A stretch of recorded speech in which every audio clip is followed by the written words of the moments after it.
Hello friends, स्वागत है आपका डायनेमिक जीके विद रवि पे। इस वीडियो में हम सब डिस्कस करेंगे आस एजुकेशन सेंटर के महा मैराथन सीरीज में पॉलिटी के 100 महत्वपूर्ण प्रश्नों को।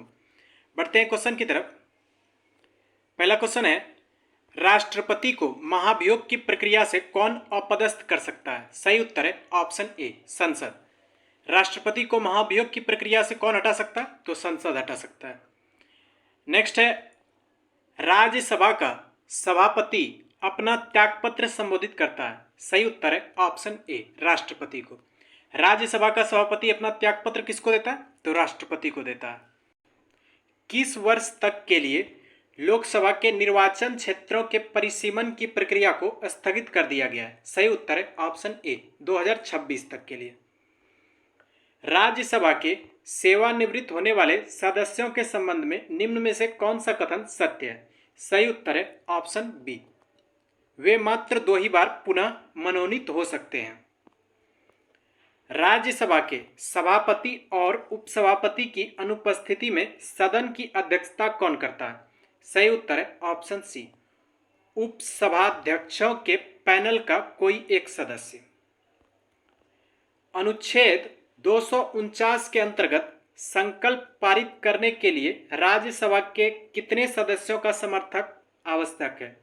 सही उत्तर है ऑप्शन सी, उपस्थित एवं मतदान करने वाले सदस्यों का 2/3 बहुमत और सदन की कुल सदस्य संख्या का 2/3 बहुमत।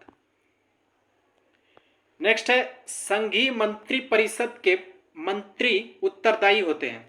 सही उत्तर है ऑप्शन बी, राष्ट्रपति के प्रति। संघीय मंत्रिपरिषद के मंत्री किसके प्रति उत्तरदायी होते हैं? तो राष्ट्रपति के प्रति होते हैं। भारत के राष्ट्रपति को उसके पद से हटाया जा सकता है। सही उत्तर है ऑप्शन डी, संसद द्वारा। निम्न में से कौन सा प्रस्ताव सिर्फ लोकसभा में ही अनुमोदित हो सकता है? सही उत्तर है ऑप्शन डी, 1, 2 और 4, यानी निंदा का प्रस्ताव, स्थगन प्रस्ताव और अविश्वास प्रस्ताव, ये तीनों लोकसभा में अनुमोदित हो सकते हैं। नेक्स्ट है, भारत के संविधान का अनुच्छेद 56 संबंधित है। सही उत्तर है ऑप्शन सी, भारत के राष्ट्रपति के कार्यकाल के प्रावधान से। अनुच्छेद 56 किससे संबंधित है? तो भारत के राष्ट्रपति के कार्यकाल के प्रावधान से संबंधित है। राज्यसभा में होते हैं। सही उत्तर है ऑप्शन सी, 250 सदस्य, जिनमें से 12 सदस्य भारत के राष्ट्रपति द्वारा मनोनीत किए जाते हैं। नेक्स्ट है, संविधान के किस अनुच्छेद में धन विधेयक को परिभाषित किया गया है? सही उत्तर है ऑप्शन बी, अनुच्छेद 110। अनुच्छेद 110 में क्या किया गया है? तो धन विधेयक को परिभाषित किया गया है। संघ और राज्यों के मध्य विषयों के वितरण में साइबर कानून किस सूची में आते हैं? सही उत्तर है ऑप्शन डी, अविशिष्ट विषय में आते हैं। भारतीय संविधान की कौन सी अनुसूची राज्यसभा में राज्यों और संघ राज्य क्षेत्र के स्थान आवंटन संबंधित है? सही उत्तर है ऑप्शन बी, चौथी अनुसूची में। डाक संशोधन विधेयक में पॉकेट वीटो का प्रयोग किस राष्ट्रपति ने किया था? सही उत्तर है ऑप्शन बी, ज्ञानी जेल सिंह ने पॉकेट वीटो का प्रयोग किया था। किसमें? तो डाक संशोधन विधेयक में।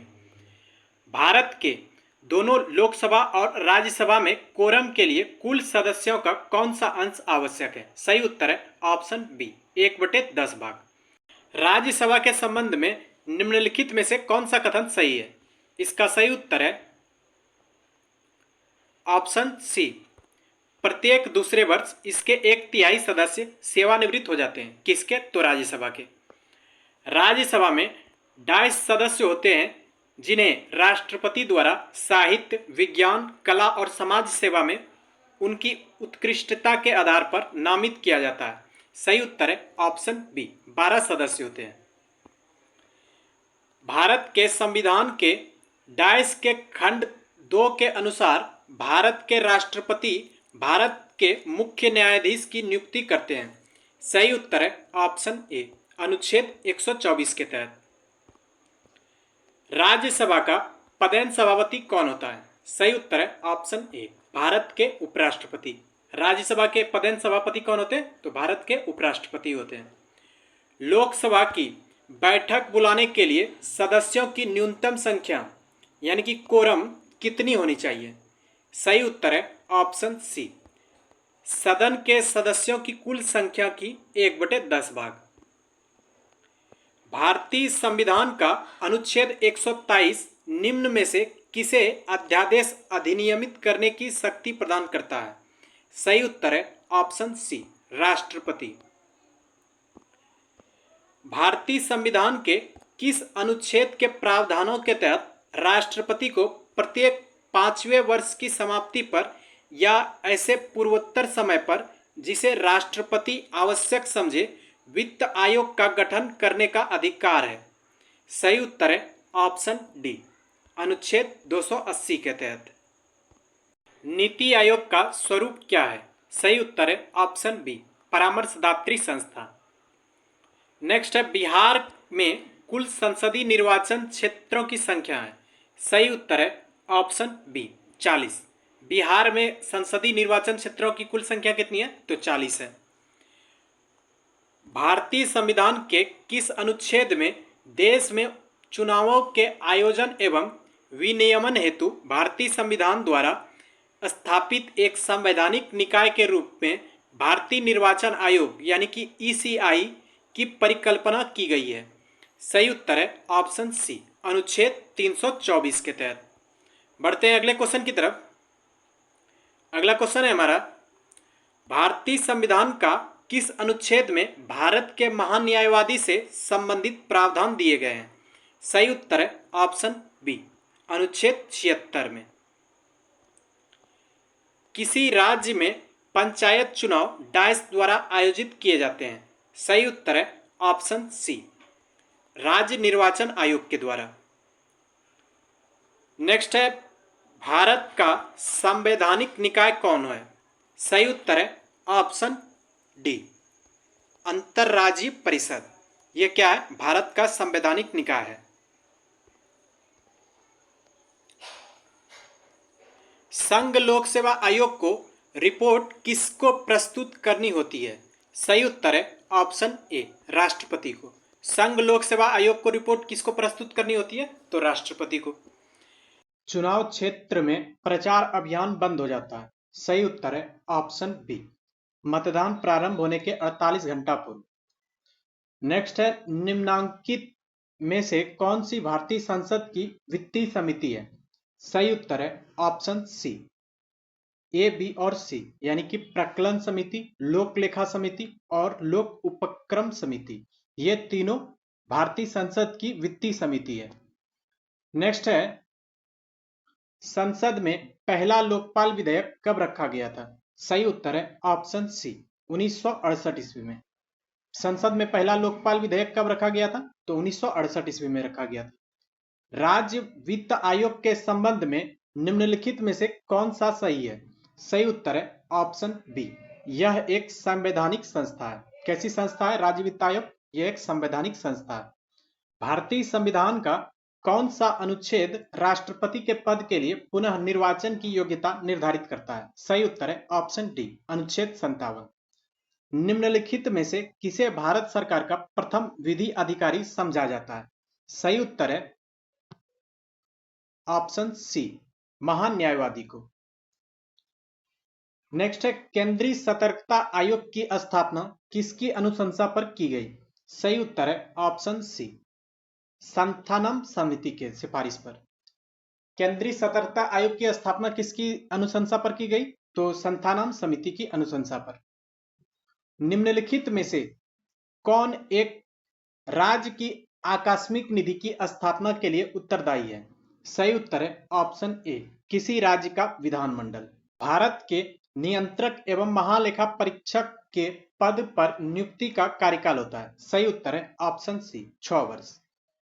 भारत के संविधान में चुनाव प्रणाली का प्रावधान किन अनुच्छेदों में किया गया है? सही उत्तर है ऑप्शन बी, अनुच्छेद 324 से 329 तक। निम्न में से कौन संवैधानिकतर संस्था है? सही उत्तर है ऑप्शन सी, योजना आयोग। नव युवकों द्वारा 18 वर्ष की आयु पर मताधिकार का पहली बार प्रयोग किया गया आम चुनाव में? सही उत्तर है ऑप्शन सी 1989 के आम चुनाव में।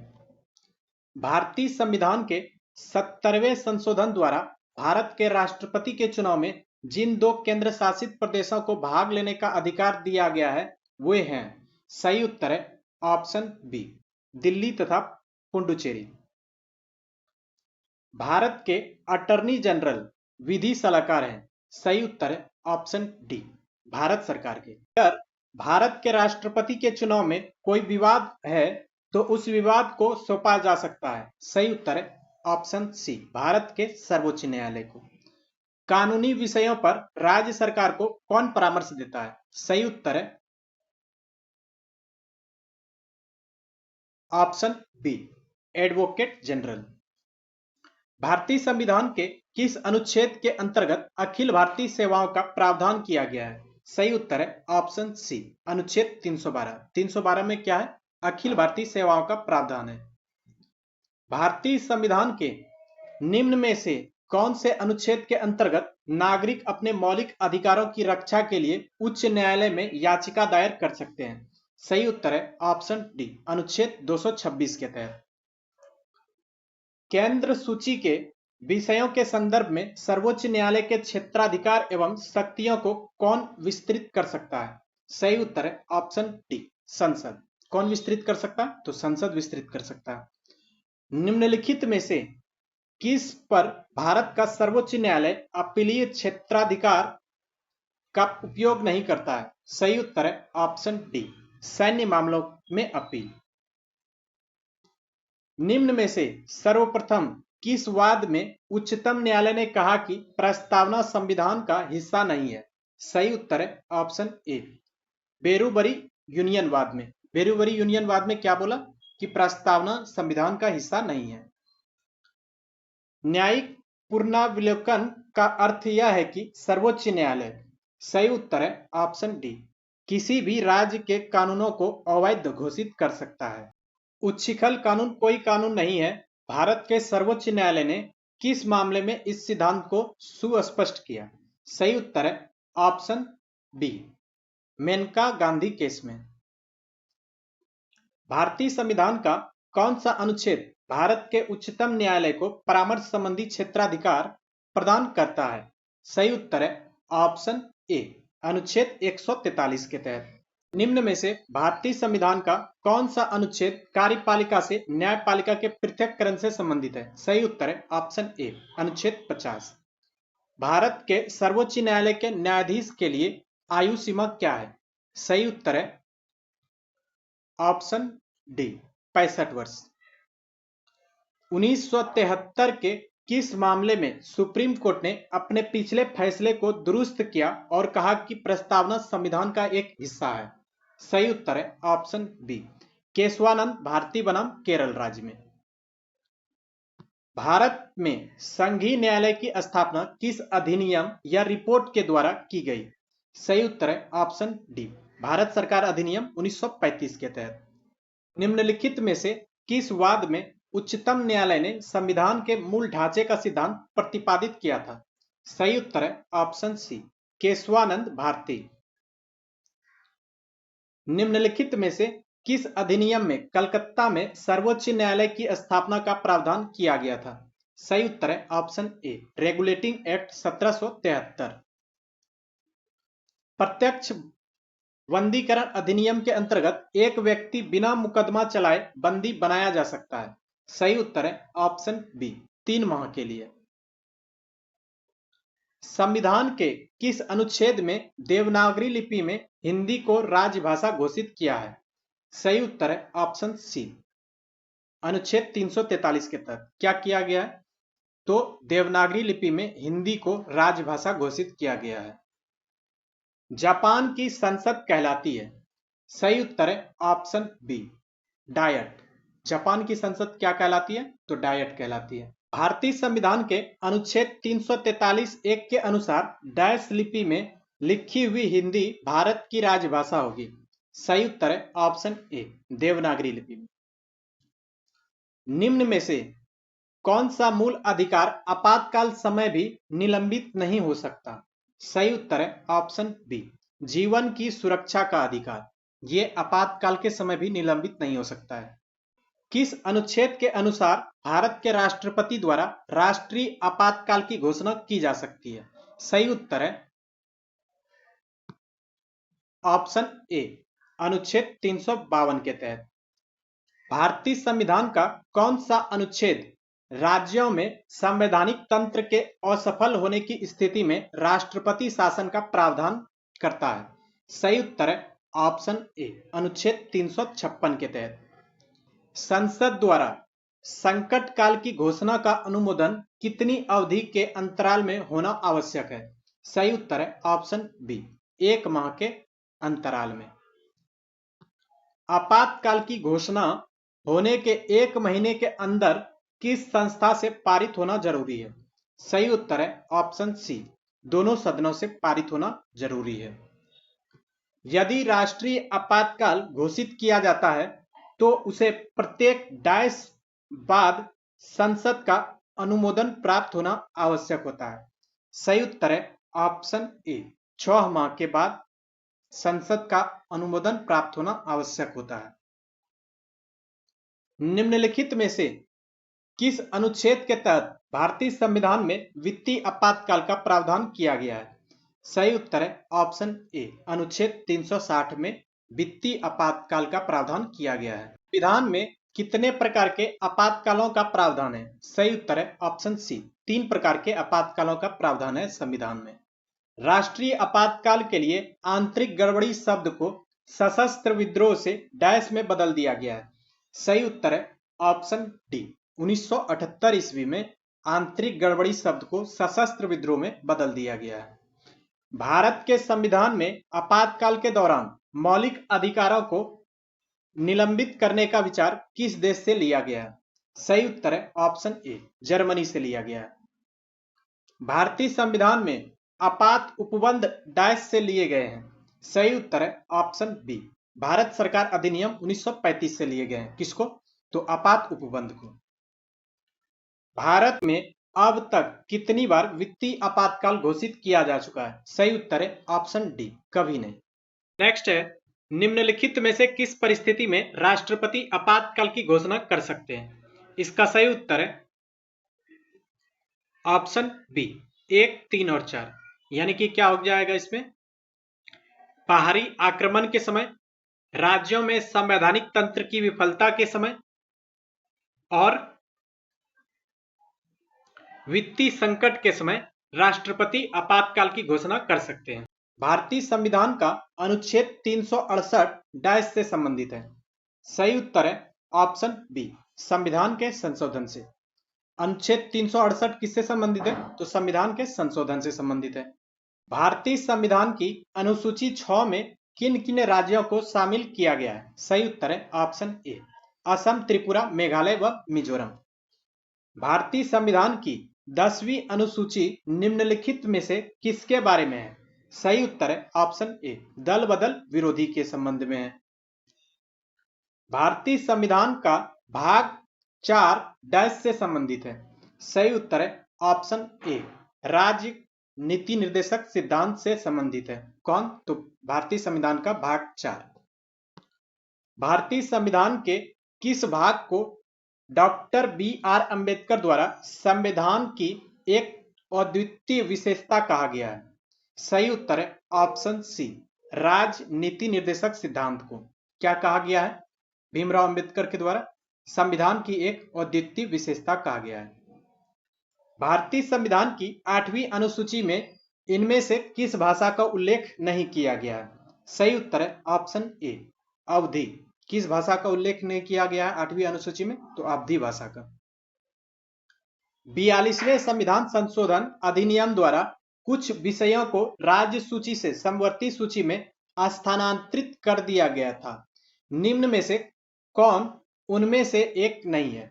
सही उत्तर है ऑप्शन डी, वन स्थानीय सरकार। राज्य भूमि सुधार अधिनियमों को संवैधानिक सुरक्षा प्रदान करने हेतु सम्मिलित किया गया है? सही उत्तर है ऑप्शन बी, 9वीं अनुसूची में। नेक्स्ट है, भारतीय संविधान की 8वीं अनुसूची में कौन सी भाषा वर्ष 2003 में जोड़ी गई? सही उत्तर है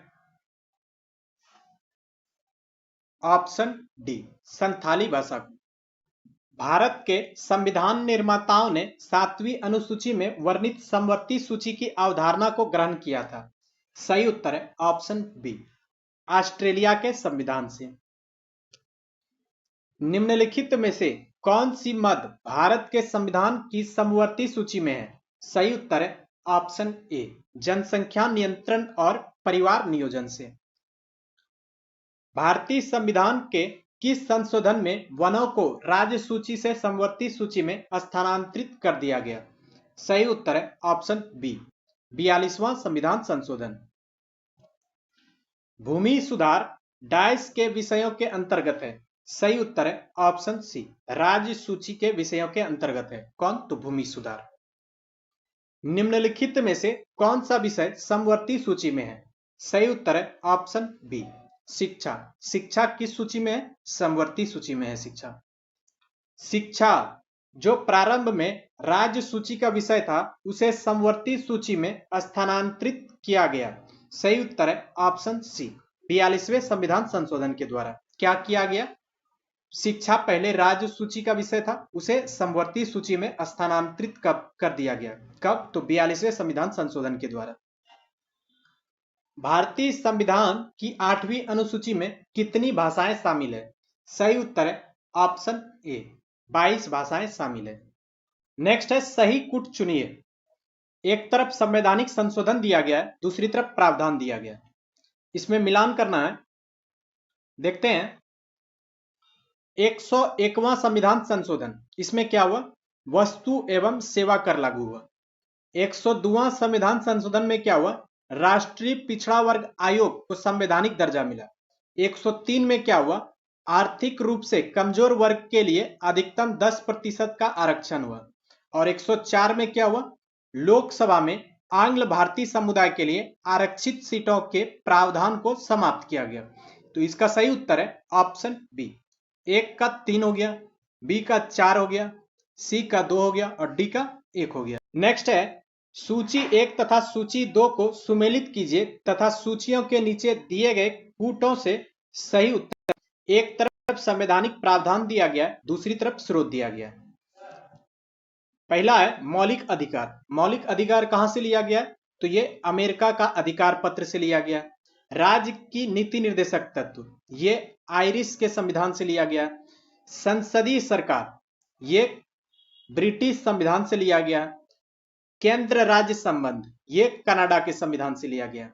इसका सही उत्तर है ऑप्शन सी, 1 का 4 हो गया, बी का 3 हो गया, सी का 1 हो गया और डी का 2 हो गया। नेक्स्ट क्वेश्चन है हमारा, डाइस सदन के अधिकार और विशेषाधिकार उसकी समितियों और सदस्यों के अभिरक्षक होते हैं।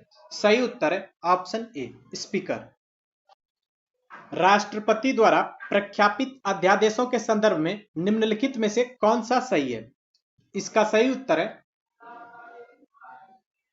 ऑप्शन बी, केवल एक, यानी इसका सही उत्तर है राष्ट्रपति द्वारा घोषित अध्यादेशों की शक्ति कानून के समतुल्य ही है। नेक्स्ट क्वेश्चन है हमारा, प्रथम राज्यसभा का गठन किस वर्ष हुआ था? सही उत्तर है ऑप्शन ए, 1952 में। 1952 में क्या हुआ? प्रथम राज्यसभा का गठन हुआ। 9 दिसंबर 1946 को नई दिल्ली में संविधान सभा की पहली बैठक संविधान सभागृह में हुई, जिसे अब डायस कहा जाता है। सही उत्तर है ऑप्शन ए, संसद भवन का केंद्रीय कक्ष कहा जाता है।